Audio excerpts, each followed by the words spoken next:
আমরা কোনো মুসলিম লীগে চাই না, কিন্তু ইন্টারিম আমাদেরকে বারবার বাধ্য করছে।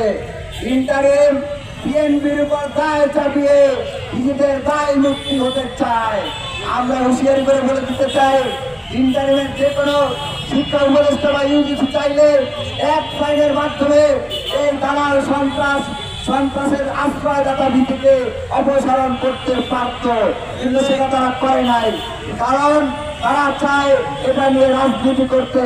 আমরা এ ধরনের অপরাজনীতি হতে দেব না, দিতে পারি না। এ পর্যায়ে আমাদের পরবর্তী কর্মসূচি ঘোষণা করছি। আমরা আজকেও অফিস ছুটির টাইমে শাহবাগ ব্লকেট করলে জনদুর্ভোগ সৃষ্টি হতে পারে, সেই কথা চিন্তা করে আমরা এই মুহূর্তে শাহবাগ ব্লকেট করছি না। আমরা আমাদের পরবর্তী কর্মসূচি ঘোষণা করছি। আজকে রাত 9:30 9:30 আমাদের শাহবাগে ব্লকের কর্মসূচি অনুষ্ঠিত হবে। আমরা 9:30 এই রাজু ভাস্করদের পদদেশে জড়ো হব এবং জড়ো হয়ে এখান থেকে মিছিল নিয়ে শাহবাগ ব্লকেট করব। যদি আমাদের দাবি তারপরে মেনে নেওয়া না হয়, তাহলে আমরা আর এ ধরনের